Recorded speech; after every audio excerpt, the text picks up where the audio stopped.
Welcome to the Still Curtain podcast, powered by StillCurtain.com. It is Monday, December 15th, and the Pittsburgh Steelers are 8-6 and still in first place in the AFC North as they put the finishing touches on a 28-15 win over the Miami Dolphins at Acrisure Stadium, at a freezing cold Acrisure Stadium. I'm Josh Yourish, joined as always by Mark Powell, who is not out in the cold like your boy Tua Tagovailoa.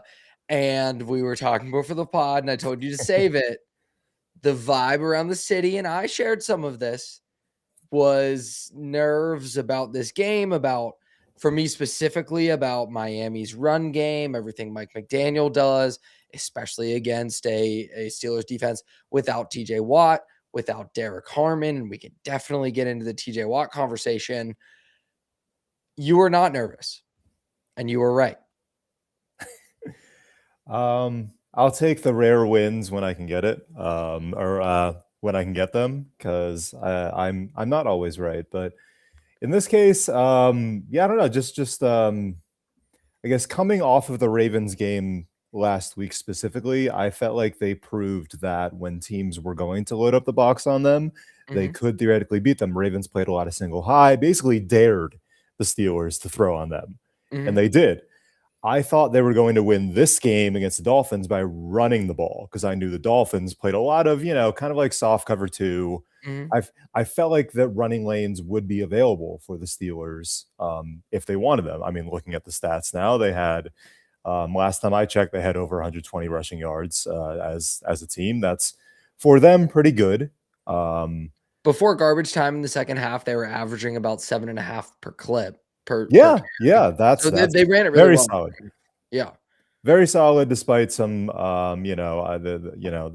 obvious holes at left tackle and elsewhere. I had specific, I think specifically for me, it was really just, it came down to how Tua and this Dolphins team performs in the cold, and that sounds really simplistic.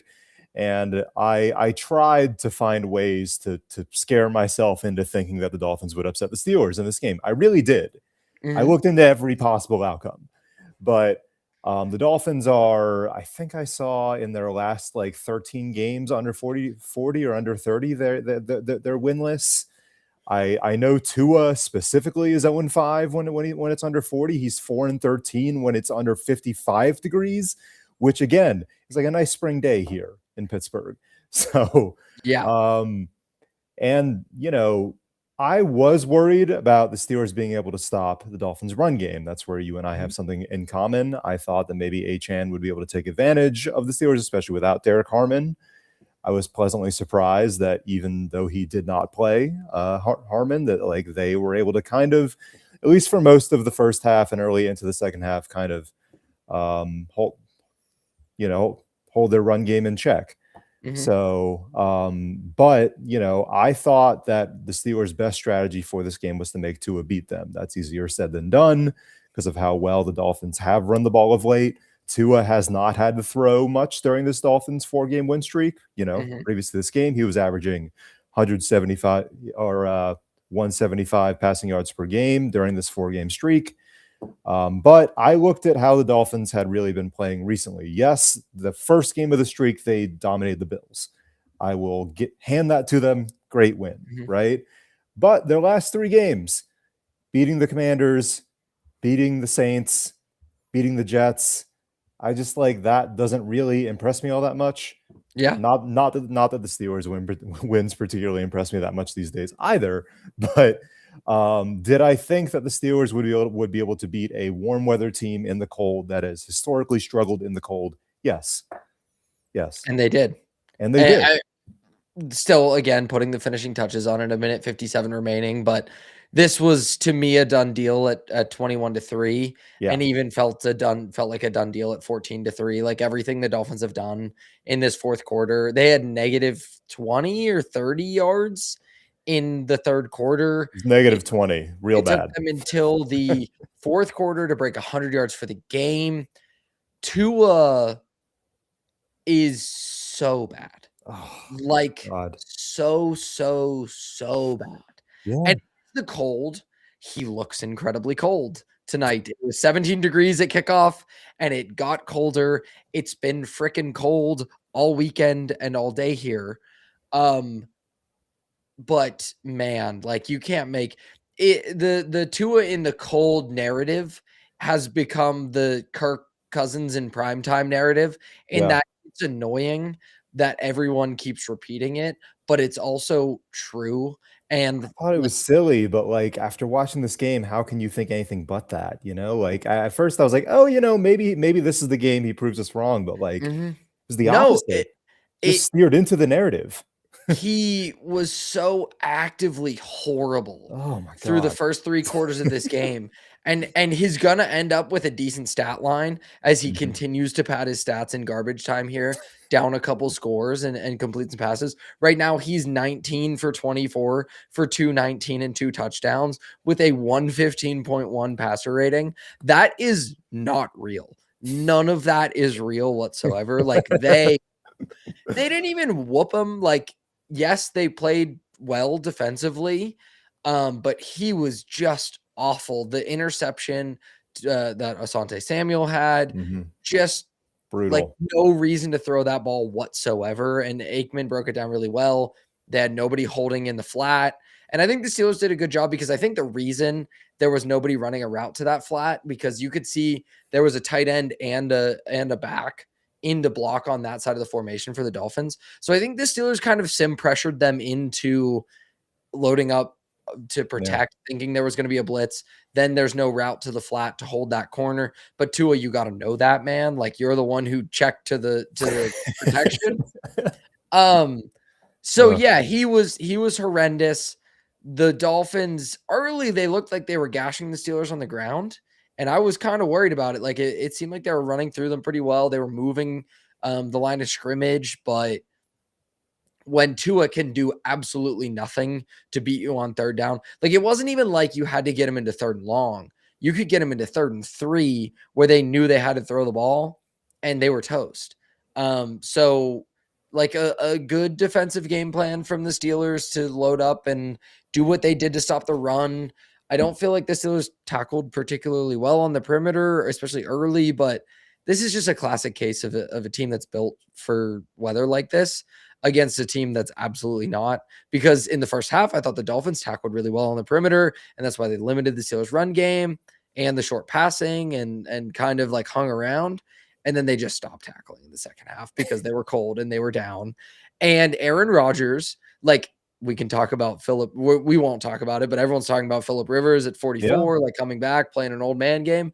Rodgers played like the best old man game I've maybe ever seen tonight. Like, it was just everything was around the line of scrimmage. When he Mhm. did take a shot, it was perfect. He connected on them. He read things out really well. He was like going hard count like crazy early on. I thought he checked to everything really well. The sight adjustment throws, he had one to Freiermuth where it's just like, man, he just knows everything that's going on the football field. And that's still super valuable. Like, I thought he was tremendous tonight. And it was a fun game to watch the Steelers just kind of kick ass. Yeah, I mean, it's really what you would expect from this team. I you know, Yeah. like, It's the best in version of this team. Like, yeah, tonight was yeah, the best version of this yeah. team. In a cold weather environment against a warm weather team coming up north. I mean, Mhm, y getting back to Tua a bit, I mhm. do wanna hit on this a little bit. Yeah. The Dolphins put out a hype video, over the weekend. I don't know if you saw it, but I didn't see it.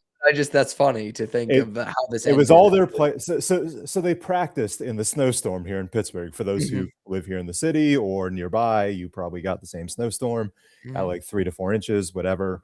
But the Dolphins practiced in that to kinda prep for the cold. They showed, like, Achane was in it, Waddle was in it, like, a mhm. lot of their prominent players were in it, just kinda, like, flexing, like, "Yeah, like, we can play in the cold, whatever." Guess who was not in the video at all? Tua. Tua did not make an appearance.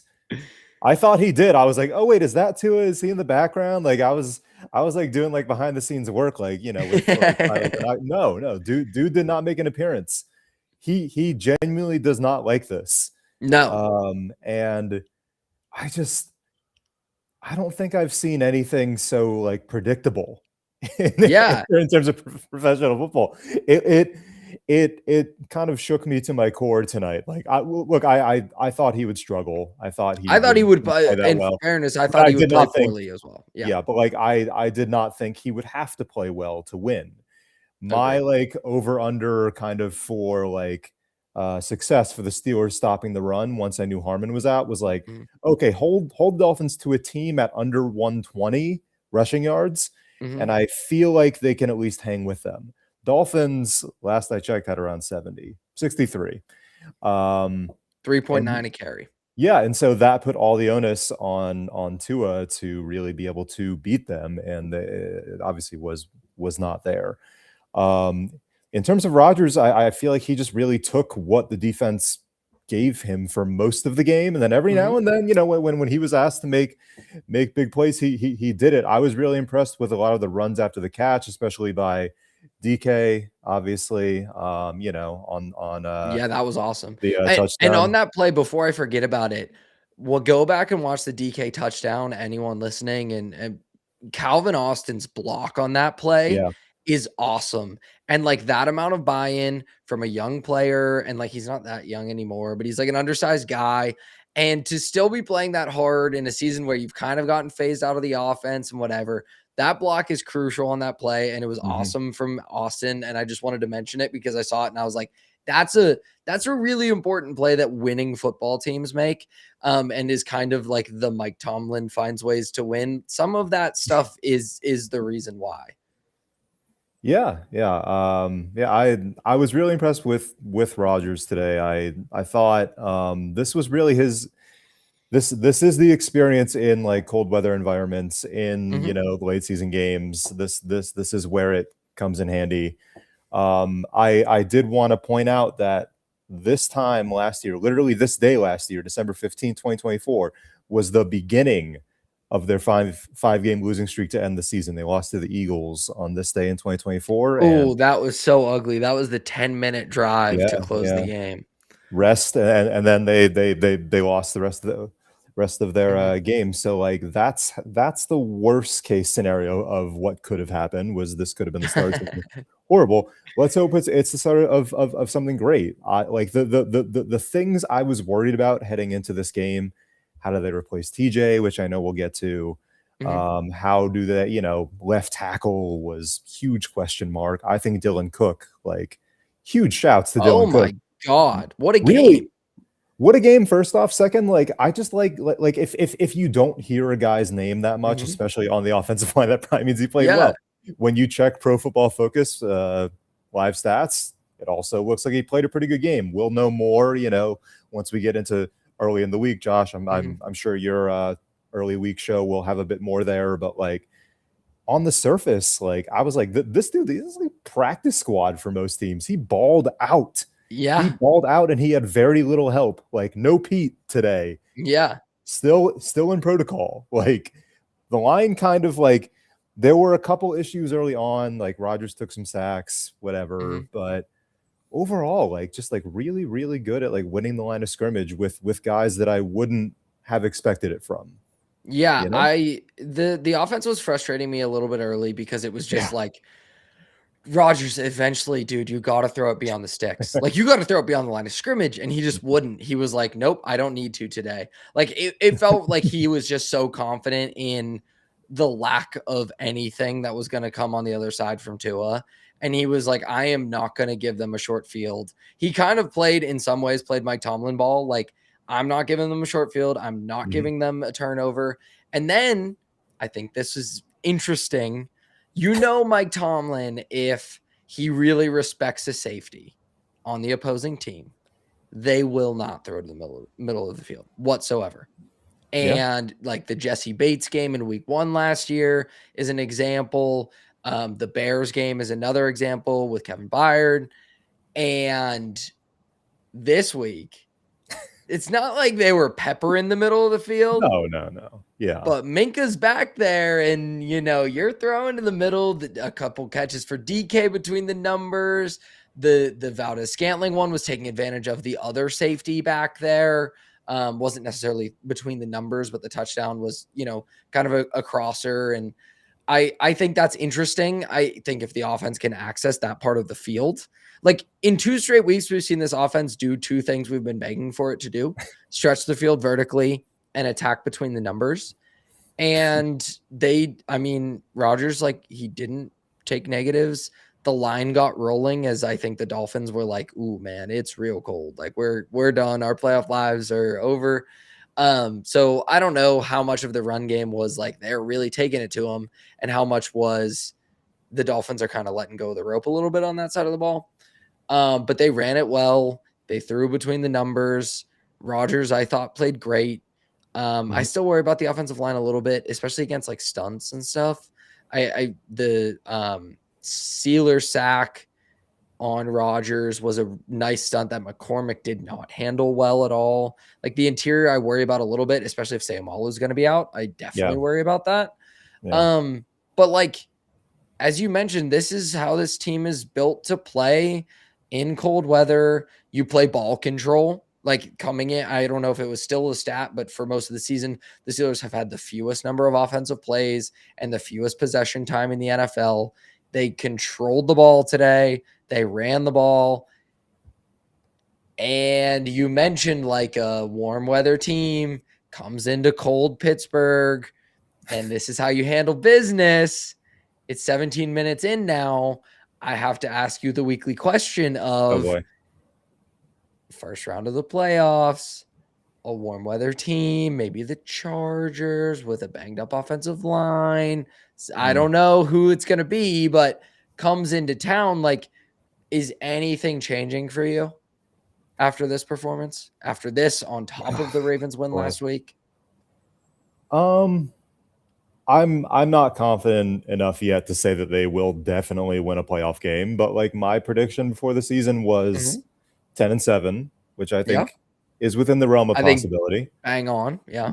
Yeah, could finish 10-7, and I said I think they'll win a playoff game. I really think it just depends on the matchup, like, and that's a cop out, but it's it's very true. Yeah. I think if the Chargers come in here, I don't see how the Steelers win that game. I think Justin Herbert can handle this even with a banged up offensive line, and I think the Chargers have the run game to kind of counteract some of the Steelers' pass rush with or without TJ Watt.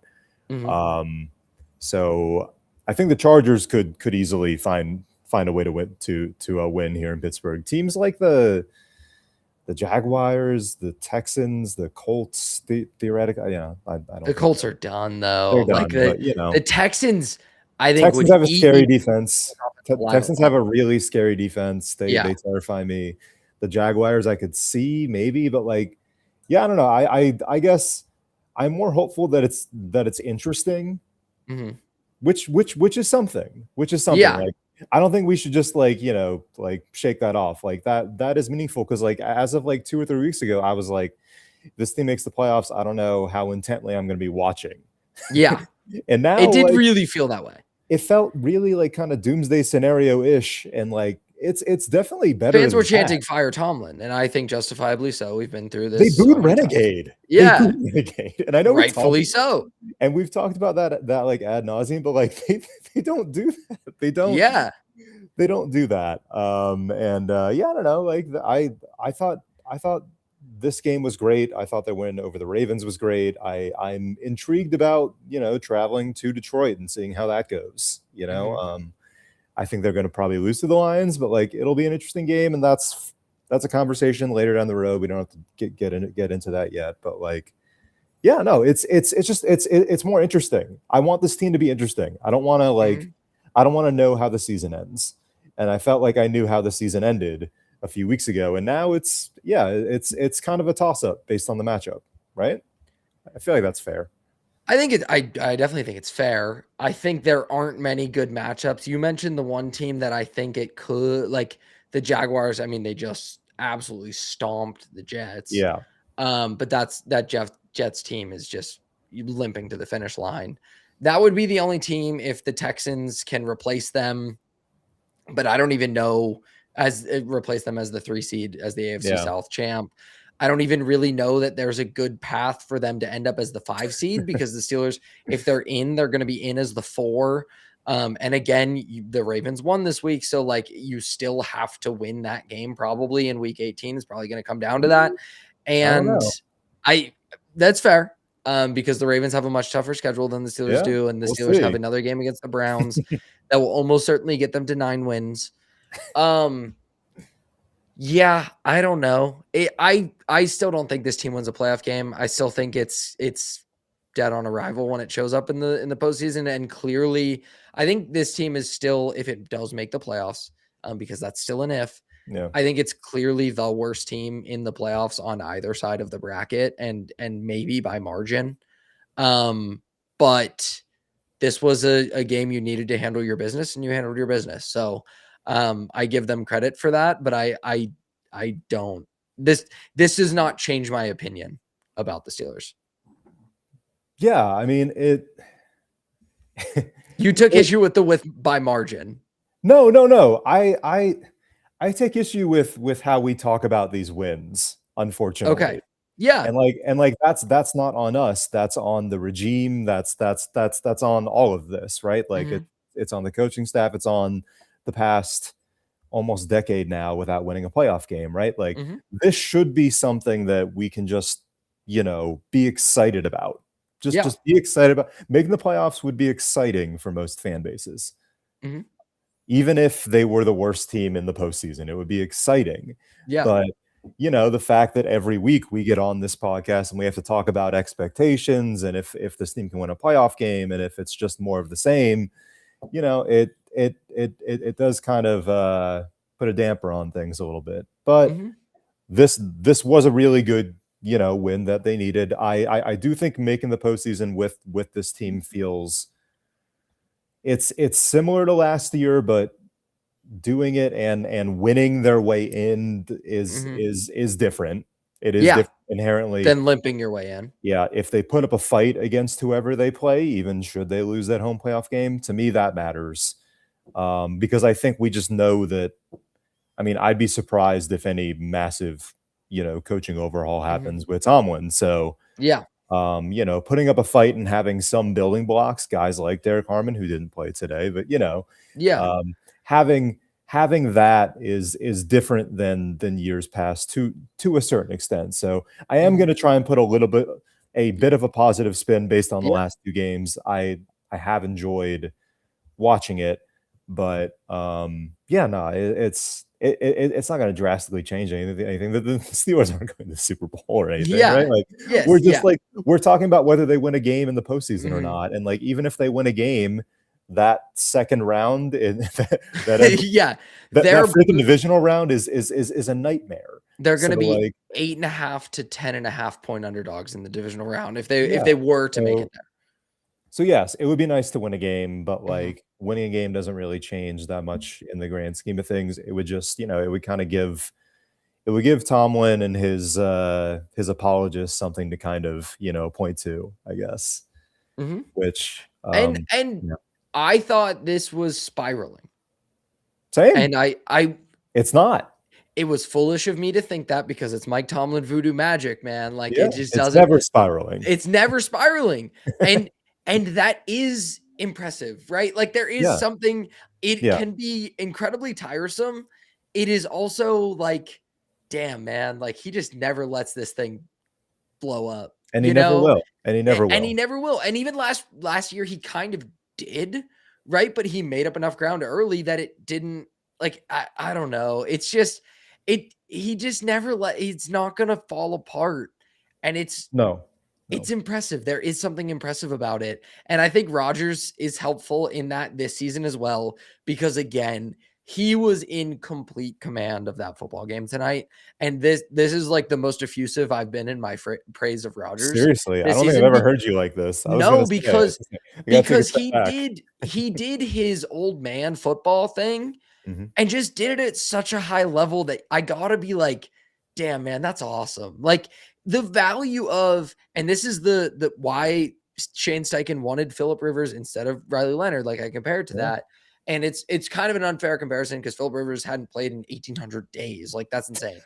and couldn't throw the ball 20 yards downfield. Like Rodgers can still sling it, but it's just the value of knowing what the hell's going on the field. And Rodgers, against a defense that is not very talented in the secondary, but Anthony Weaver, I think, is a really good defensive coordinator who they showed a graphic that he's third highest disguise rate in the secondary. I thought they did a lot like disguising things late, so the Steelers couldn't really tell when they did have their one-on-ones, right? Like the Ravens declared early. They were like, we're loading up to stop the run. You got a one-on-one, beat us with it. And Rodgers did, to his credit. The Dolphins said, we're going to show you too high just about every time. Sometimes we'll roll them down just before the snap. Sometimes we'll stay in too high. Like, we're going to not make this clear when you have those shots. And Rodgers was like, that's fine. I've seen everything. Like, you're not going to show me something I haven't seen. And that's super valuable. Like, he did a really good job commanding things and being that kind of sheriff at the line of scrimmage tonight. And that's awesome. Like, sometimes that's just super fun to watch. And I was pretty impressed by him tonight. And that works when you can run the ball. And I think they ran the ball really well. And Gainwell was really effective on the ground. Warren was okay. This is an interesting thing I saw. Donnie Football, 93.7 The Fan, everyone loves Donnie. Posted like his, I don't know, it was like through week 14 Steelers awards or something on Twitter, and had I think he had Kenneth Gainwell as, he was either the MVP or the offensive player of the year. And I think it was the MVP of the Steelers this season. And I was like, I would never have thought that, but kind of, right? Like, he's kind of their most important player. Yeah. I mean, he is their passing game, like in a lot of ways. Yeah. It's bizarre. He gets at least 15 carries a game usually. He gets touches in the passing game, and he's a tremendous pass blocker when called upon. Like, I think he might be. I thought about it. I thought about it as a thought exercise when he posted it, and that's crazy to think about. And I was watching that's the tonight. First time I've and I was like, it's probably Rodgers, because it's just always a quarterback, and that's just so inherent about the position. But like, okay, strip that away, because that's annoying. Like, it's just always a quarterback. I think I would lean Darnell Washington. I think he does a lot for them blocking in the run game and gives them like unique advantages that no one else kind of can in that offense. But that's kind of I'm not that saying Kenneth Gainwell is their most valuable player this season isn't a stretch, but it feels like kind of a stretch to say Darnell Washington. I don't know. It's a weird question, because every year you're like, well, obviously TJ or the quarterback. This year, probably the quarterback, definitely not TJ. And we need to talk about TJ.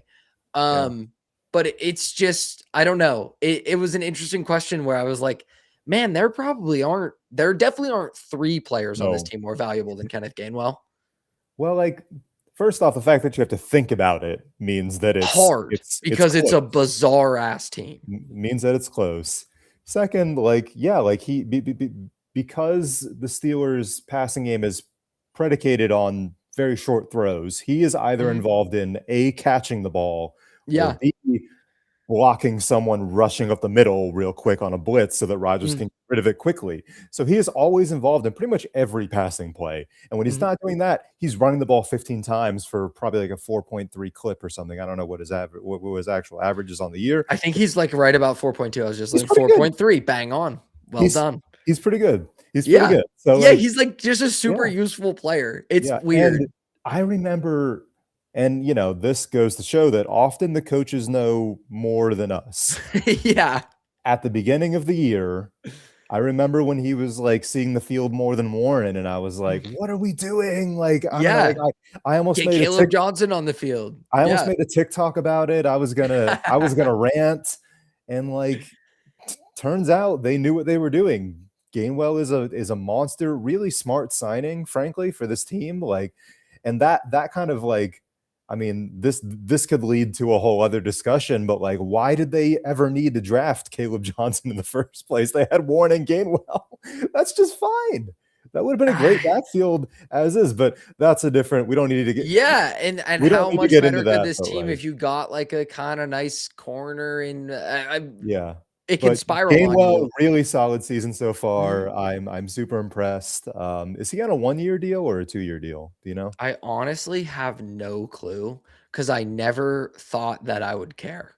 Yeah, But yeah. Seriously, this is definitely the first time I've been searching Kenneth Gainwell spot yeah, no, check. 1 year, 1 year, $1.79 million contract. It's That might be one of the best like bargain buys really for any team. yeah, it's probably Any up there. playoff contender.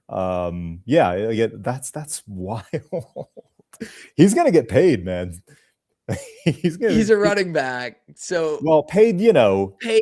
Yeah, he's as gonna far get as like a running backs go, like 5 two mil or for something. 10. Yeah, Yeah, like 2 for 10. which Yeah. is good for a Yeah, back. which Yeah, is awesome. Yeah, that's yeah, amazing. I mean, I would take 2 for yeah, 10. yeah. Um, Seriously. before we I keep putting it off and kicking the can down the road because I don't want to have to talk about it. Before we get to TJ, Yeah. I feel like we have to relitigate the trade because they finally played the Dolphins. Hmm. And Jonnu Smith had a rushing touchdown for some reason. That was Jonnu Smith finally Felt, looked like the player we thought we were going to get. He broke tackles yeah, tonight, and like he felt wasn't personal. super useful, but he was a good kind of impactful player tonight. And that touchdown run was nice. And like, Yeah, where was that all year? Um, that felt like rubbing salt in the wound. yeah. Where are you at on that trade now? Like Ramsey's playing safety. Minkah kind of could have just kept playing safety. I feel like we had the conversation before, but it feels final now that they've played. I I still think it's fine. I think Ramsey is a better player than Minka. Like I straight up, I straight up. think I I think agree. I think Ramsey is a better player than Minka if you take the contracts out of the equation, which is a Mhm. very big, thing to take Yeah, away because and obviously the ages contracts because mean Ramsey's something. got a And couple years on him. Yeah. yeah, and ages. In terms of the right now, I am fine with it. I don't know. Yeah, we you brought up how Tomlin felt like he could, throw in the middle of the field this game, kind of at Uh-huh. Minka, right? And we saw DK shed Minka like he was like Yeah. he was nothing. Um, you know, I liked Minka when he was here. Mhm. I literally went to his first game as a Steeler. It was a Monday night game, I think, against the Dolphins, weirdly, but yeah, but yeah, I just feel like his career had kind of run its course here, Mhm. and I think that's fine. Like I think it was a deal that kind of worked for both teams. What both teams kind of needed at the time of that deal, or at least what they thought they needed. Maybe what they Yeah. actually needed wasn't that, but what the Steelers thought they were going to do was play a lot of press coverage with like three corners across the board, maybe move Ramsey to safety later in the year if they needed to. And what the Dolphins needed was literally just all the coverage help they could get, it seemed. Yeah.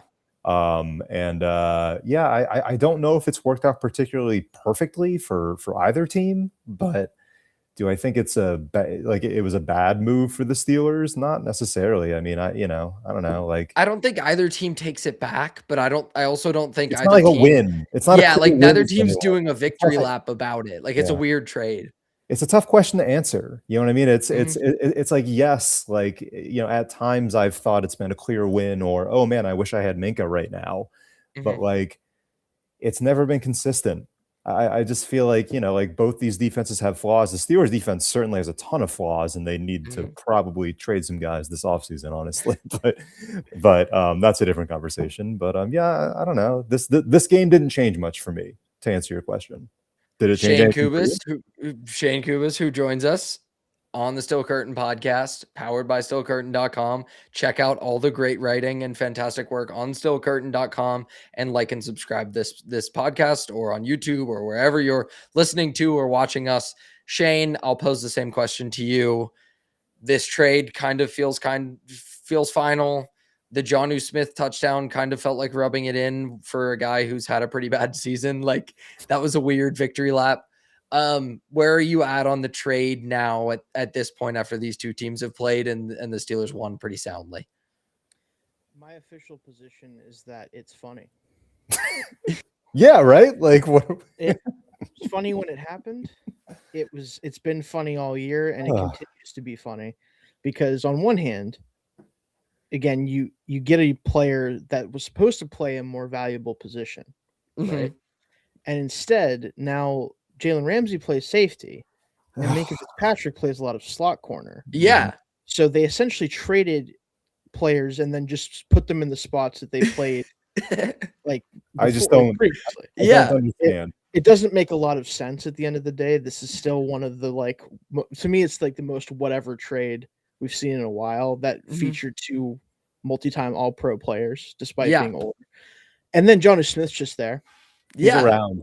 He's kind of the difference, though, in a weird way. Like, if it's such a wash between Ramsey and Minkah, the fact you've gotten literally anything out of Jonnu, to me, is like kind of tipping the scale to the Steelers just on pure quantity. I don't know. Here's the thing, though, right? And I'm someone who was in the same boat with Kenneth Gainwell for a minute, but he has played much better, and therefore I can no longer make fun of him for this. But Jonas Smith this year, I'd have to check what his numbers are after this game, but they're not much better in the passing game, at least. The rushing touchdown helps. But if I remember correctly, I'd have to pull up the numbers because I just wrote about this recently. He was, I think, of the players that Pro Football Reference would consider qualifying for like receiving numbers and stuff like that. He was 192nd out of 195 qualifying players in yards per target.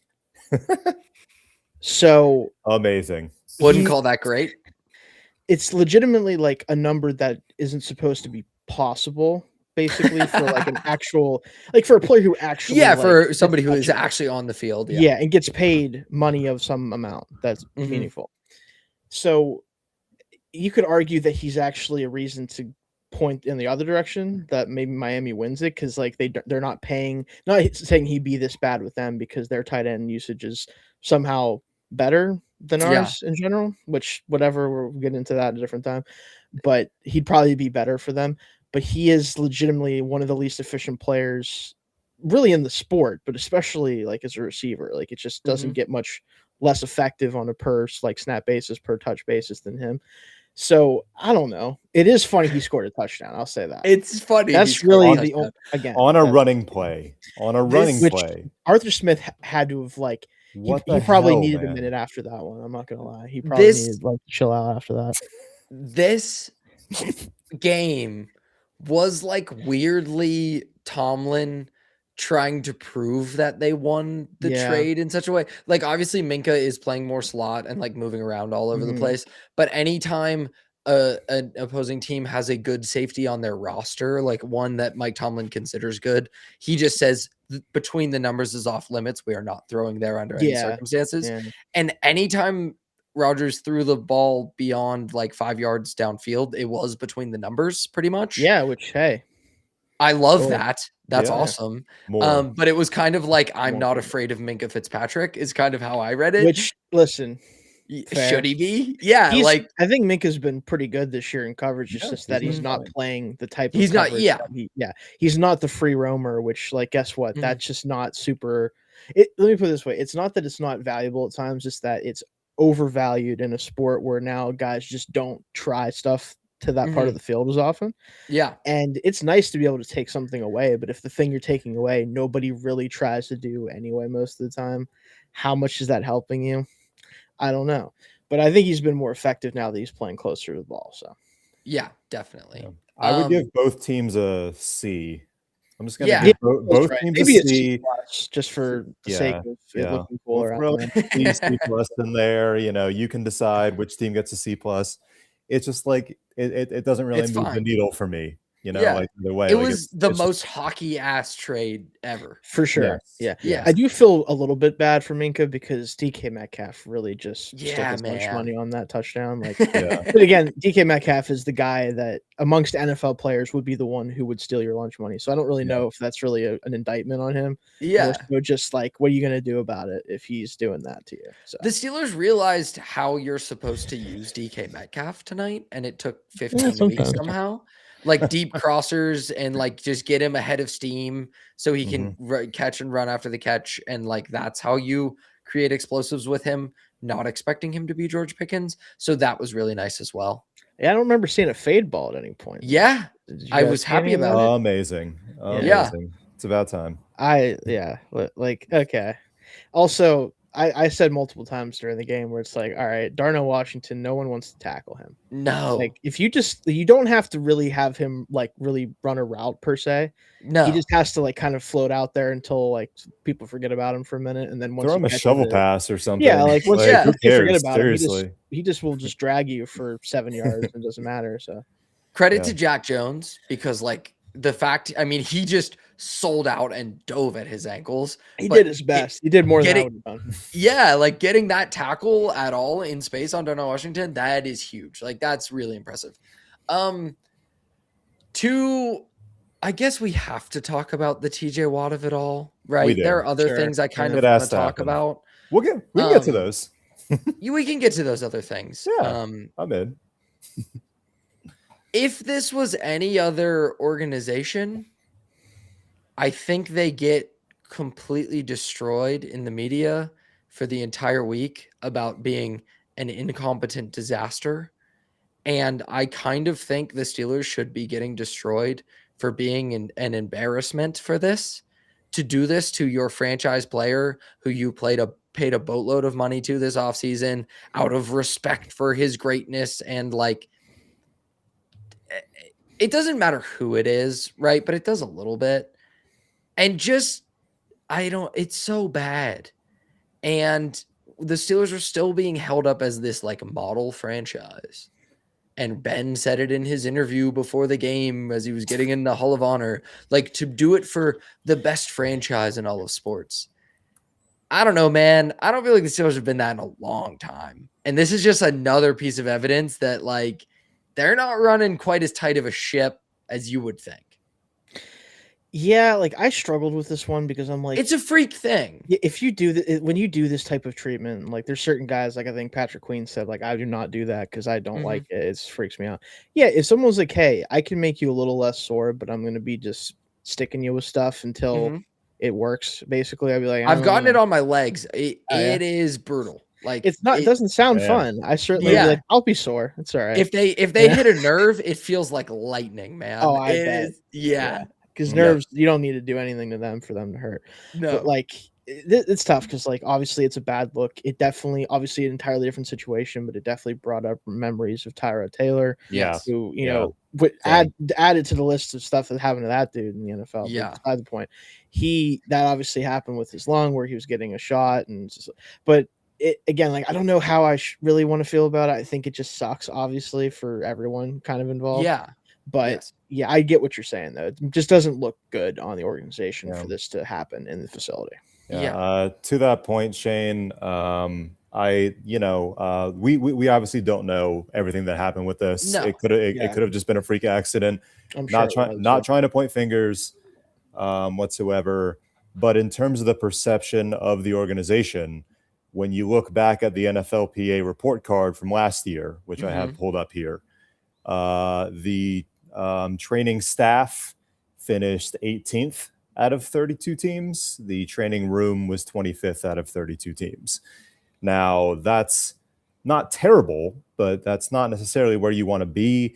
And stuff like this has a way of making the rounds, when it comes to players signing with your franchise. I just don't think it helps, I guess, and I think that's a fair thing to say.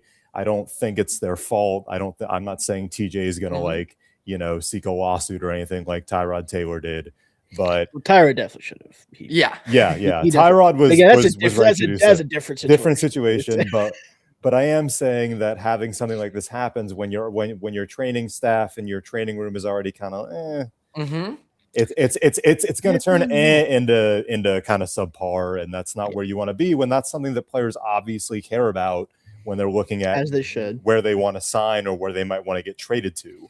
So to me, that was the concern. It's like this could have kind of a lasting impact if TJ is forced to miss like the rest of the season theoretically. Yeah, beyond just his health in general. Yeah. Well, yeah. Obviously hoping he's okay. We're not sure of his timeline right now. I thought I saw somewhere between like 2 to 4 weeks maybe, but not fully sure there.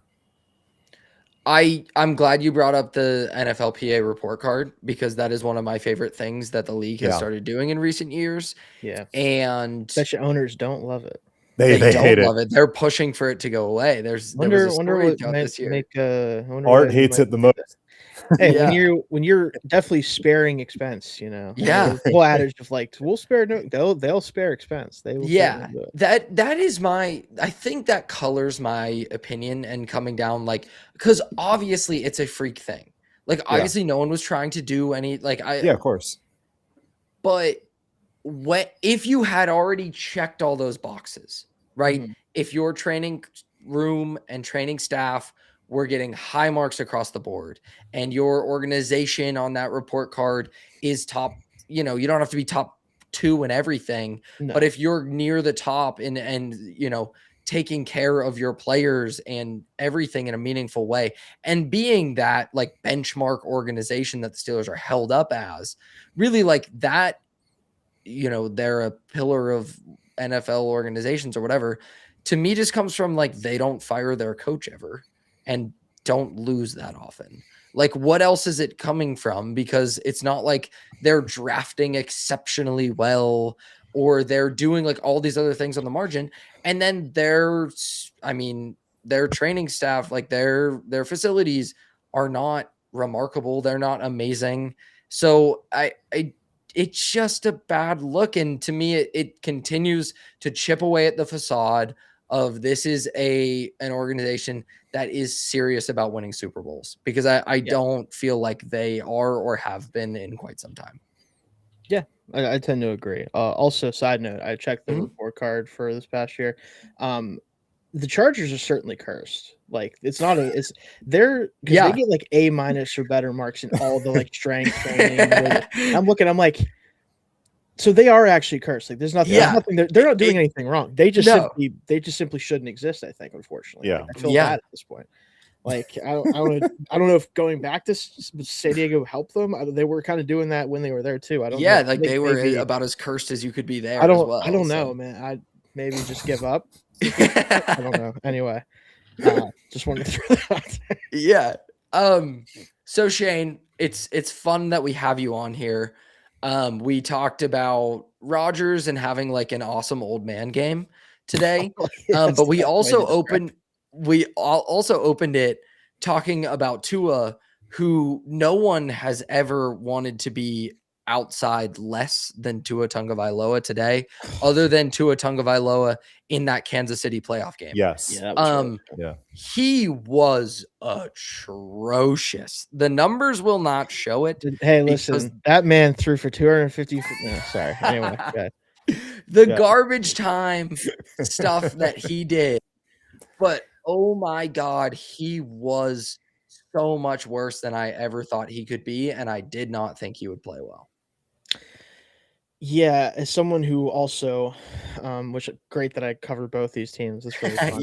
That's why I wanted your perspective. As someone who covers this team now, as someone who didn't like Tua very much for quite some time as a player, and has had to watch him pretty thoroughly the last few weeks in particular, there's a reason why the offense is built the way that it is. It's not just because they're built to do it in terms of running the football and doing that type of stuff, shorter passes, all that. It's because Tua is so limited at this point, more limited than he's ever been. And that's saying something, because he's never been particularly diverse in his skill set. It's kind of been the same type of stuff that works for him throughout his career, but it's just getting worse year over year. And you have to ask yourself, if you're a Dolphins fan, is how much longer can you tolerate this type of quarterback play? Not even the level of it. It doesn't, because it's not just about, Yes. sometimes it works, right? Every so often it works. And for a while it worked for a year and a half. What can you tolerate this type of quarterback play when you want to try to get out of what I think a 20+ year, it might be longer than that, playoff win drought at this point. Like, we're talking about the Steelers playoff win drought. Yeah. The Dolphins they're like, that's easy, man. We're doing that twice now at this point. Yeah. Like, if you want to win a playoff game in the AFC where a lot of the best teams are going to be playing outdoors and you have to go on the road, you can't have this type of quarterback play specifically. Yeah. Shane, if you had to kind of like put a percentage on it for both, what percentage of kind of like the Dolphins' faults are on Mike McDaniel versus Tua? Percentage between those two? Yeah. I mean, you have to edge 60-40 to Tua because he limits what you can do, right? Like, Mike McDaniel has not been perfect by any means as a play caller or decision maker or any of the things that come with being a head coach. But clearly, the way that they've played up until this game in recent weeks show the players want to play for him. They show up. They're trying very hard. He's been able to make this offense work by making it a run-first approach. He's doing things that would make you think he's a good head coach or at least a good play caller. But when you have quarterback play like this, eventually when the other team either can stop the run or at least put you in positions where it's 3rd and 6+ and you have to get a first down, his quarterback simply cannot do it in certain conditions. Mm-hmm. And that's just a problem. I'm raising my hand. I also want to answer because I think I have a fun answer to this. 100% Mike McDaniel, because he was such a good designer such a good play caller. I know where you're going.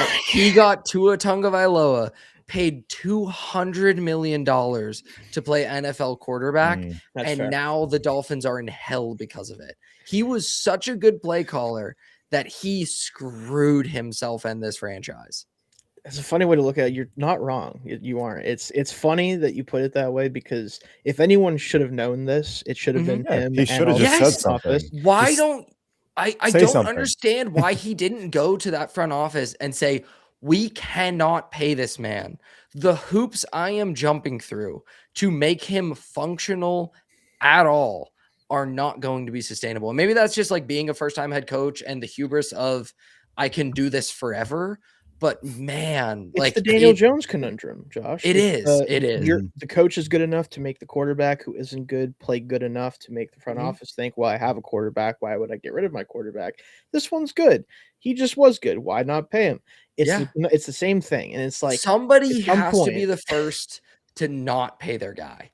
Someone has to do it for real. Somebody has to do it. The saddest part is, for a minute there, a few years ago, I thought the first team who was going to do it was the team who absolutely shouldn't do it. And it was the Ravens, who almost felt like they're going to lose. Like, that was the team I thought wasn't going to. I'm like, you can't be. This is the team. Yeah. And then obviously it didn't happen. So luckily for them and for the sport, I think, honestly. But like, you're right. Someone has to put their foot down and be like, I'm not paying the $200 million to the left-handed quarterback who can't throw the ball. Like, I'm not doing that. We can't do this. It's not a defensible decision. And it's put them in a horrible spot. This is not a Dolphins podcast, but I think it's an interesting discussion. I'd say it's not to the same magnitude, but KOC and the Vikings have let Kirk Cousins and Sam Darnold walk. We could argue that one of those maybe wasn't the best decision given how JJ McCarthy's playing right now, but if you ask, it's kind of been done. He's great. It's kind of been done, just not to the that's true. Level that's true. They did let those guys pop. The problem is they paid Kirk Cousins the first time. Yeah, not great. And then it was kind of fun sometimes. Other times it's like, Kirk, the ball you needed 4 yards, not 2. Yeah, and then it was 4th and 6 in the playoffs, and he checked it down. Love Kirk Cousins, the best quarterback of all time when playing the Bucs. Secured the bag. Secured the bag. So to the Aaron Rodgers old man game. Yes, I really. There's not another week this season that I've come on and praised him so effusively. Like, there were no unbelievable throws. I just thought he was in complete command of everything that was happening on that football field.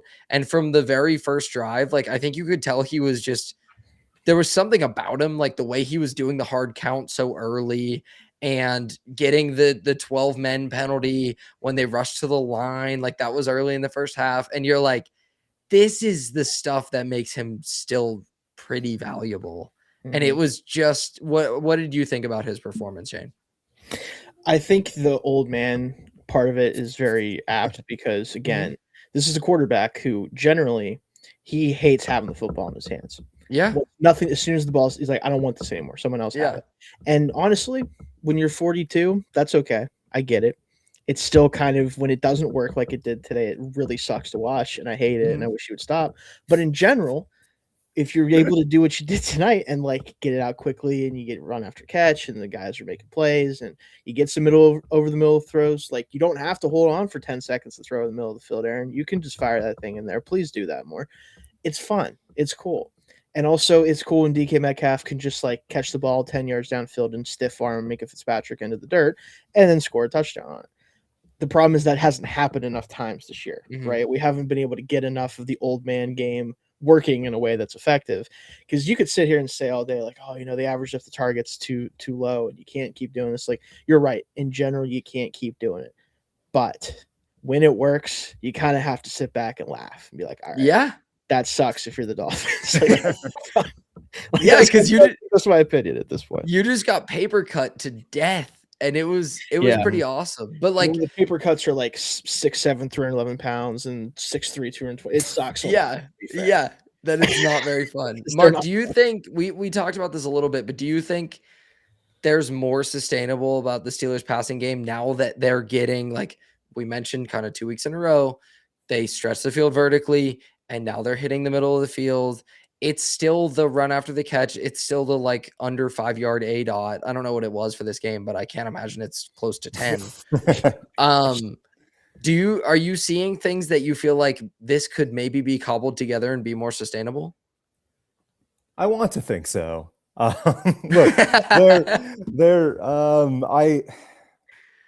we talked about how they're using players like Metcalf, like Darnell better, and how we think they should be utilized. And I think that's a step in the right direction. The last couple of weeks, I thought that their game plans have been, as well thought out as we could have hoped for. I mean, the Ravens loaded up the box very early on, and the Steelers seem to know going in that the only way that they were going to beat Baltimore was by beating them over the top. And they did that. And then this week, obviously, different style of defense. You've got them more spread out. You probably can run the football, and they did very successfully. So I am confident that the Steelers can beat teams in more than one way. I didn't really think that or know that going into the Ravens game. I thought the only way the Steelers can win is if they can do this like weird like 7-man front or 8-man front with Darnell Washington, where they're just running the ball 30 times a game. But seeing them just showing that they can do it, and that sounds really simplistic, and maybe I'm oversimplifying it a bit, but just showing that they can beat you in different ways is hugely important if they are going to, dare I say, win a playoff game, which I don't necessarily think they're going to do. But if they were, it would be because they've showcased that they can beat you in more than one way, and maybe they would do it to whoever they face in that wild card round. However they, however that defense matched up against them. That was a lot of rambling, but I tend to agree. Like, I'm reluctant to buy into things with this team and have been over the past couple of years, and can't imagine why we would be doing that. Why would I be so? I don't know. What evidence? It's not like the stove has ever burned me before. Why wouldn't I touch it again? Right, exactly. I don't know. I kind of tend to agree. Like, there's a little bit more there. Yeah. That just kind of makes sense. Like, the pieces are fitting together a little bit better. Yeah. I think this offense is more dangerous than last year and the year before, and I don't really think it's particularly close. I think that's fair to say. I agree with that, yeah. And I know that's not a massive statement because the offense has been horrible at times the last few years. But, like, I think this is how we've seen it the last couple games and at times this season, I think is just far more dangerous, and that is necessary. Did you say? Yes, Dangerous. I did. Yes, I did. That's awesome. Oh my God, I man. can't. Oh God. Anyway. The fact that they went into a playoff game with that man last year is just unbelievable. The thing I'll say about the offense this year compared to last year, and this is really the most I can say, is that it doesn't fill me with as much existential dread. Yeah. As watching that one, because it felt like with that offense, the back half of the year, there just simply wasn't answers to anything. Like nothing good was going to happen. And with this one, it's like, all right, you have to have some stuff go your way, and you have to like hope for a lot of things, but it can happen. There was no hope with that offense the back half of last year. They were accomplishing literally nothing almost all the time. And Aaron has his moments, and he's had his moments this year where it's like pretty much the play is over the second his first read isn't open. Yeah. But like when you're 42, it's like I can forgive you for that. It's whenever nothing else works. And frankly, I think the answer is really simple, guys. Just build the offense entirely out of Kenneth Gainwell, and you're fine. Like Easy. clearly that seems to be the answer. I don't know. We have to get your answer. We have to get your answer to this question because our boy Donnie Football, who has been on the pod in the past of 93.7 The Fan, posted his like Steelers awards to this point in the season. And I don't want to misattribute this because he either had him as Offensive Player of the Year or MVP. I should just check this, but I'm pretty sure it was MVP. He had Kenneth Gainwell. And I kind of don't know that that's definitively wrong.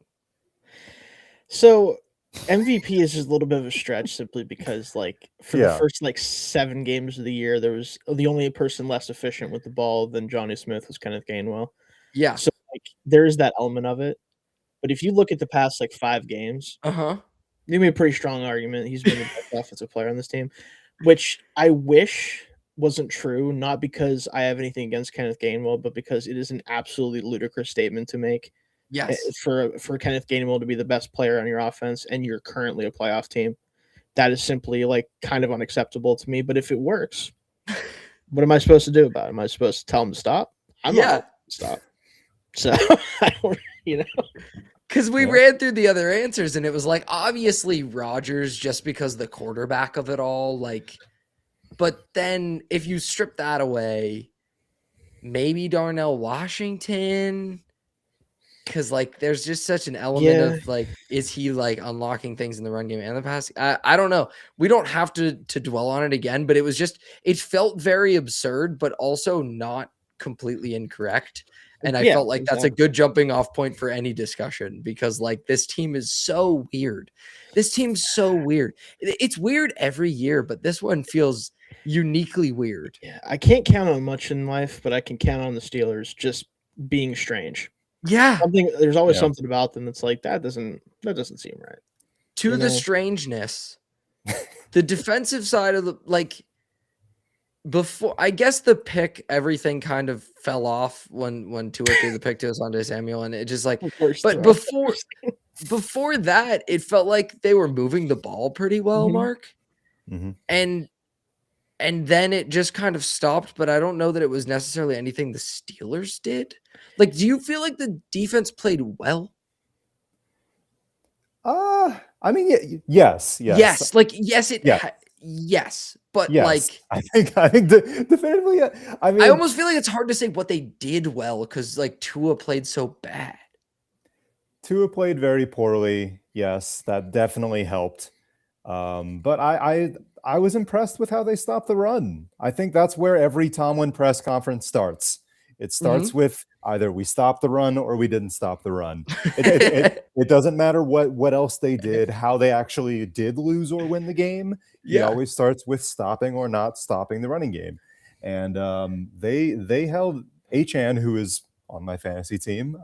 Mine too, but I didn't. Mine too. I lost. I gave up the 1 seed heading into the playoffs. I won. I won. That's nice. But I had Gainwell in my lineup too. So 63 rushing yards allowed.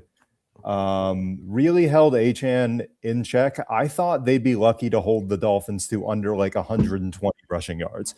I told Josh earlier in the pod that like 120 was kind of my like over under teetering number to see whether the Steelers would actually win this game.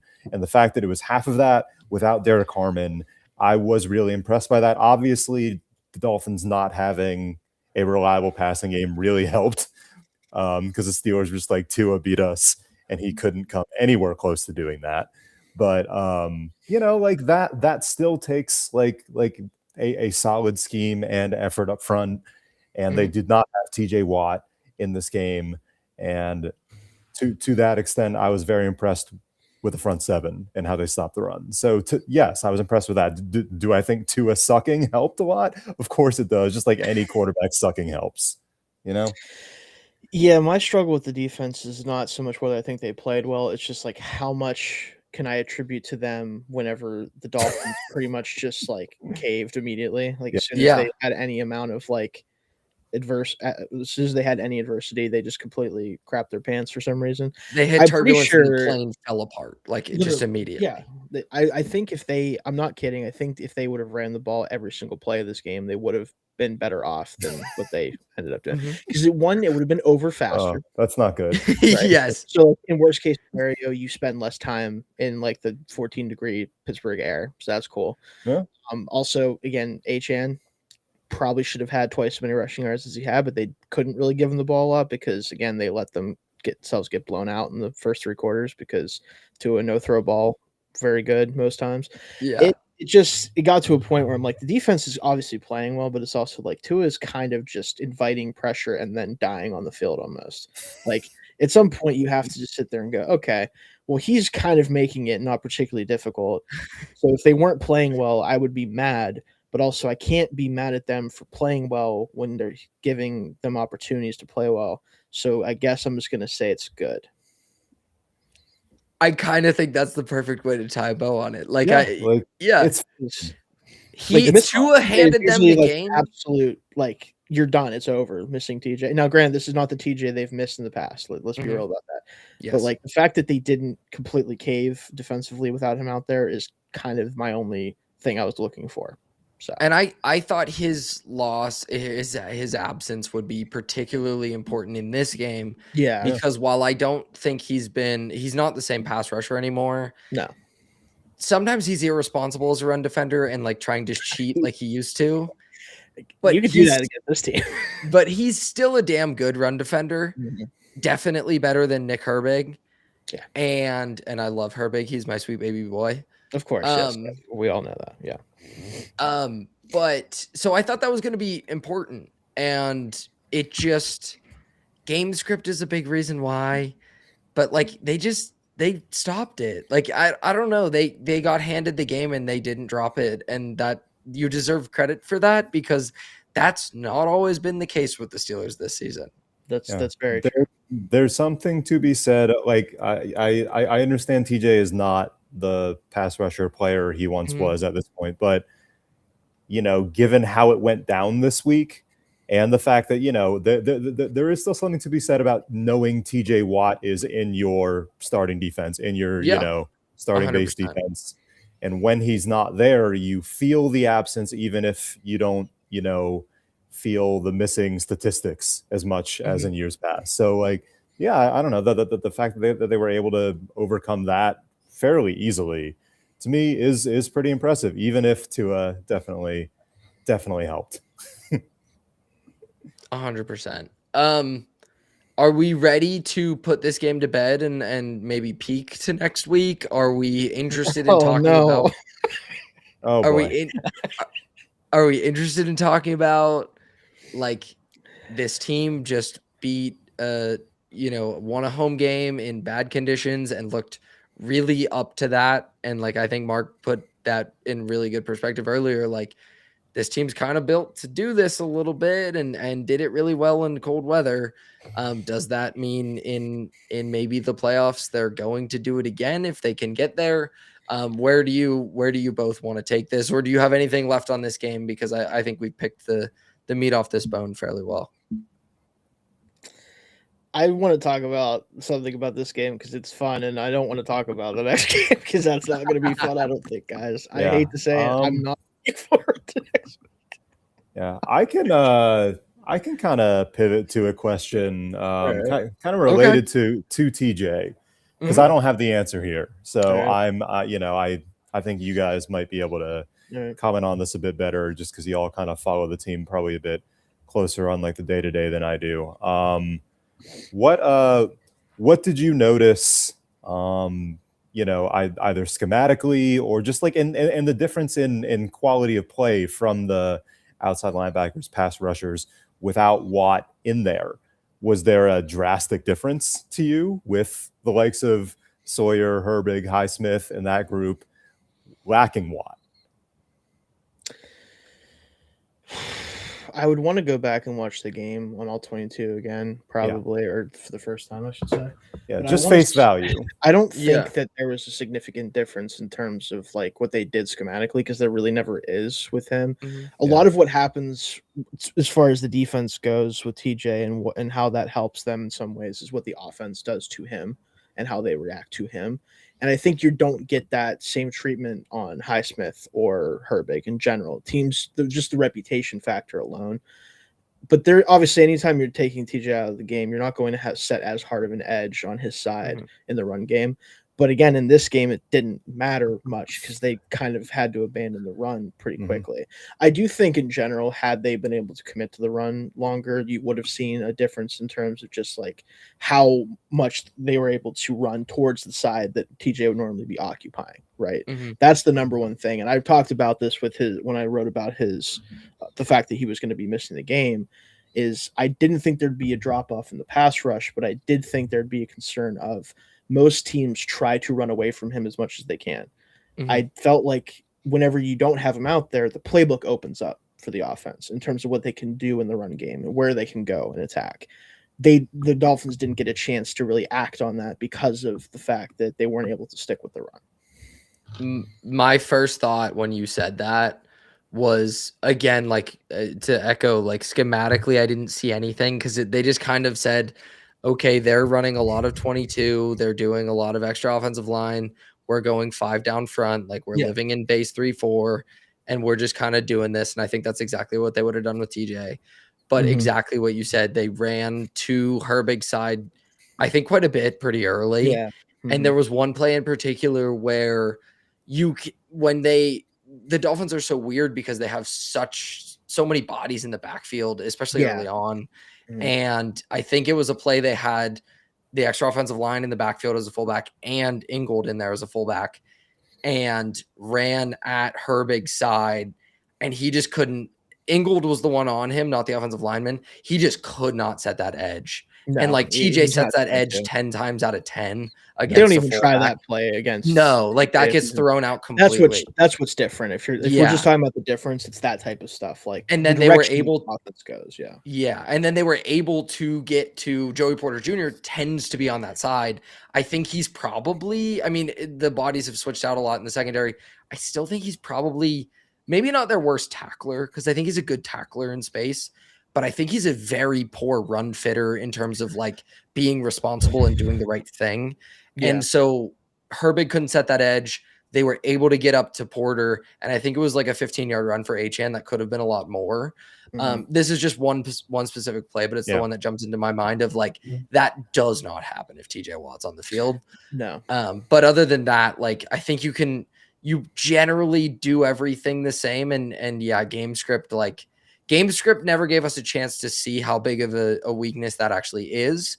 Next week against, I think his name's Penei Sewell. I think he's right tackle, right? Pretty like, that's good. I've heard of him. He's all right. He's all right in the run game. I think that's going to be a big freaking problem. I would say probably. There's a reason I was hesitant to move on to talk about our next opponent. We're all just having a good time. Josh. Yeah. This is lots of fun. Shane, you had one more thing on this game before we do peek ahead. I think you guys talked about it at some point whenever I wasn't on yet, but I just want to shout out Dylan Cook, and I think that he big time. I know this isn't. I'm going to point it out right ahead of time. I'm not going to lie about it. I know this is an overreaction. Okay, I'm well aware of that I'm about to say something that is absolutely like way too early. I think I'm going to agree with you. Probably, that's why I'm saying it. He should be the starting left tackle the rest of the year, regardless of who is healthy or not. I saw more technique and soundness and ability to win one-on-one as a pass blocker out of Dylan Cook in this game than I probably have seen out of Broderick Jones in 90% of his starts in the NFL. And again, I'm not trying to dunk on Broderick. I really not. I stopped doing that because he was playing better before he got hurt. He really was. But it's just kind of jarring to see a left tackle play the way that Dylan Cook, not even that he was like phenomenal by any means, but just again, I the whole time watching him like, I haven't really noticed any problems with Dylan Cook all game. Yeah. That's not an experience you often see or have whenever you're watching Broderick Jones play football for your football team. No. And so at some point, I'm like, if Rodgers is going to be this version of himself, I'll take the guy that doesn't really do stuff wrong that much, even if it's not the high ceiling stuff, right? I just need him to not let Aaron get killed like 2 seconds into play. And he didn't let that happen at any point in this game. So because I'll say this right now. We got through the third quarter and I had not heard Dylan Cook's name. Forgot that he was starting. I'm like, oh, well, that's right. Dylan Cook's out there. That's cool. Yeah. That's it. And so I checked PFF's live score, and he had the top live score for any Steelers offensive player. And I was like, okay, checks out. Yeah, he was definitely. He was sound is the word that comes to mind. Like he was just sound. Like he just didn't. Broderick Jones, once a game, he's gonna inexplicably lunge at an edge rusher, completely whiff, inside move, and Aaron Rodgers almost dies. Yeah, and that's just not gonna happen with Cook, right? Seems like it. Yeah. It seems that way. That's what I'm saying. It's early to say this. It is an incredibly small sample set, and next week he might get a huge dose of Aiden Hutchinson. Yes. And we not in completely freezing cold weather, and we might be singing.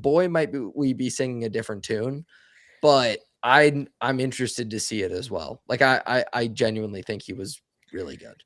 Yeah.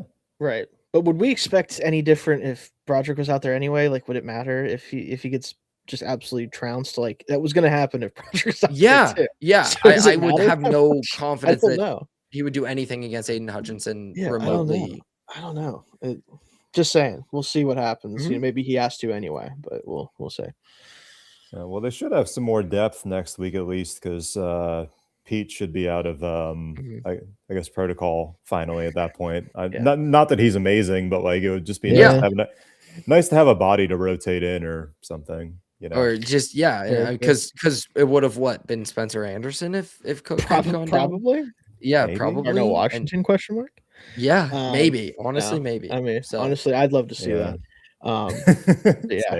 Same. Sign me up for chaos. Okay, Shane, we're gonna do it. Oh man, you can go second. Mark. Oh boy. What are your thoughts as we peek ahead to next week when the Steelers go to play the Detroit Football Lions? What are we feeling about that matchup? Not good. Not good. That's the first that's the immediate response. I've watched a lot of Lions football, not just this year, but the last few years. I have family up in Michigan. It's a good time. It is a good time. It's been a nice reminder of what an offense can look like. Or at least the last couple of years. Yeah, for sure.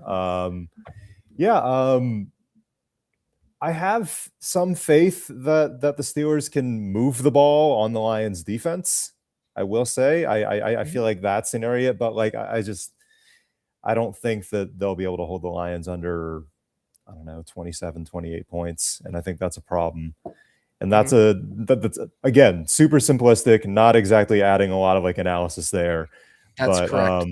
But I think Jahmyr Gibbs could just run wild on this defense.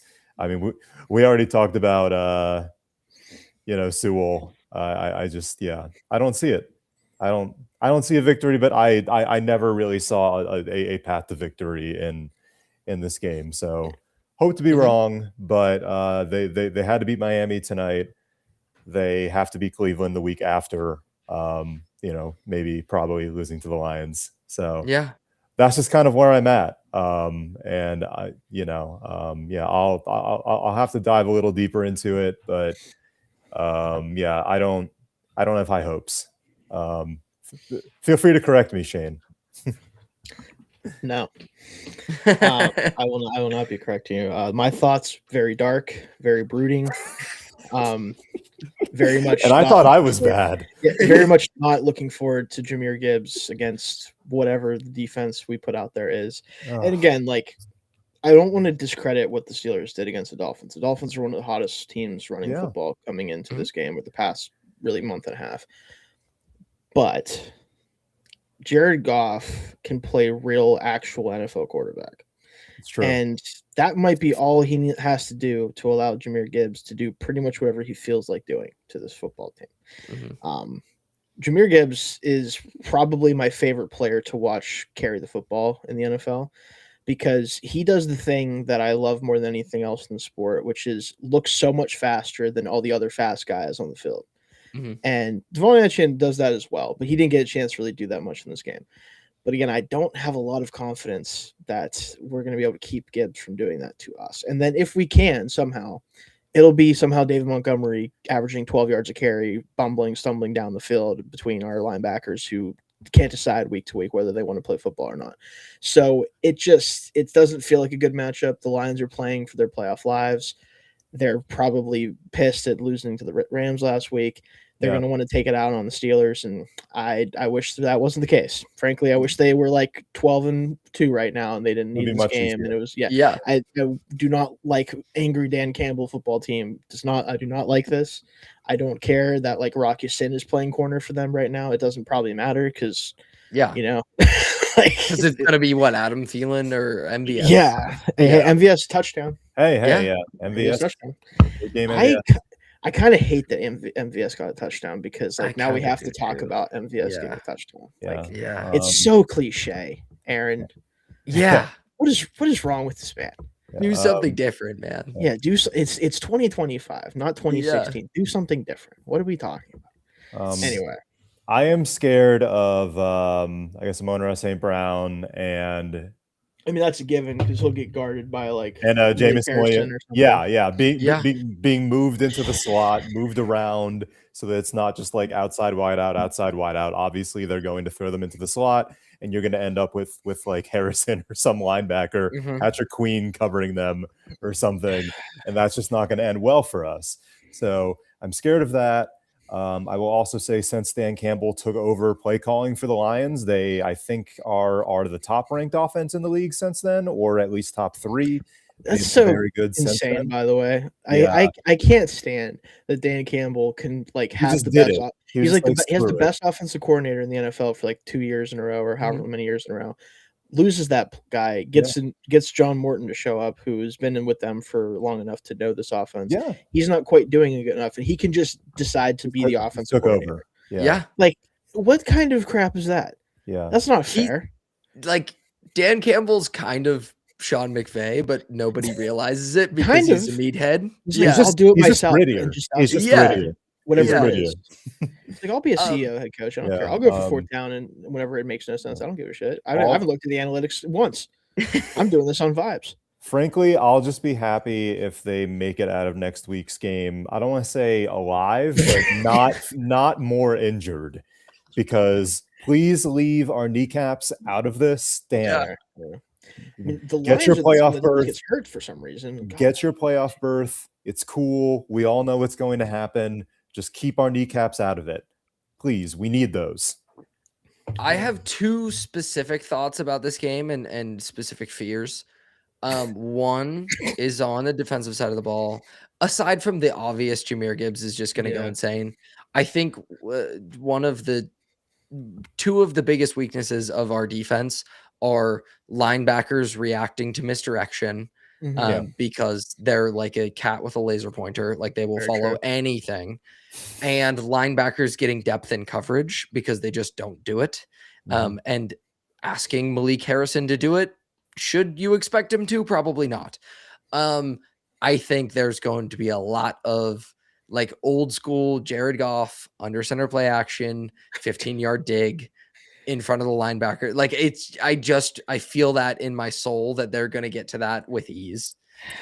And then on the other side of the ball, one of the things the Steelers have done best this season is using their jumbo package, using all their tight ends and big bodies to get defenses into base. And I don't even know if they're really like thinking about it this way, but like they can get defenses into base, and then ideally you can hit them over the top. They don't do it so often, but like that's the thought process with this offense, right? Yeah. That's the idea, is you get them into base, and okay, now you have more one-on-ones on the outside. You have less coverage bodies on the field. The Lions are just going to play base anyways, so it doesn't matter. And they're just going to man you up. And I don't know that the Steelers are going to be able to do anything with that. So like the more ideal way to play the Lions is to say, okay, you're going to live in that much space. Here's a bunch of 11, and we'll throw some wide receivers, spread you out a little bit, make Jack Campbell cover in space. And he's really good. But, the Steelers don't have wide receivers, so that's a problem. Yeah, they certainly do not. I will say the thing I appreciate the most about the Lions, and it's why I think I don't feel good about the game beyond the obvious things, is the Lions play honorable football. They do. On defense, they man you up. They're an ethical hooper. The whole team is ethical hoopers. Because Jared Goff under center play action wants to throw that dig route. Yeah, he wants to do it. They want to run the football in a myriad of ways. Everything about the Lions is ethical, and you can't really, like, if you hate the Lions, if you aren't a fan of another NFC North team, I simply can't get there with you, because they're they play football in a way where everyone should go, you know what? I wish my favorite team played like that. Yeah, they're fun, man. So, and I am afraid of it. So those are our peek ahead thoughts at that game. Enjoy the good vibes of this one while they last, because the Steelers had a convincing, commanding win to stay a game up on the Ravens in the division. Yes. The Ravens, who have a very difficult schedule down the stretch. They do. And it's looking like there's a chance the Steelers could go into that Week 18 game a little more comfortable than we thought, but I'm not gonna get ahead of my skis. I need it so bad. We won't get it, Josh. Yeah, they will find a way for that game to mean everything. It's gonna mean everything, and it's gonna be interesting. We'll be here for it on the Still Curtain podcast. How about that to wrap things up? There you go. Thank you so much for spending the night with us, and everyone that's been hanging out past midnight on the East Coast. This was super fun. Super fun and cold game, and Tua hates the cold, and we loved it because that was super fun. Thank you for hanging out and everything. We're going to have another show this week, Tommy and Shane midweek show. I will not be back tomorrow. Too many writing responsibilities. So the deep dive will have to wait until next week after the Lions game. And boy, isn't that fitting that I skipped the week with a commanding win, and I'll be back for the one that might be a little bit ugly to deep dive that thing and be a little bit negative with it. But if you enjoy that, like and subscribe and come and hang out with everyone. We really appreciate the support. Until we talk to you next weekend with that instant reaction show, have a good one. And as always, go Steelers.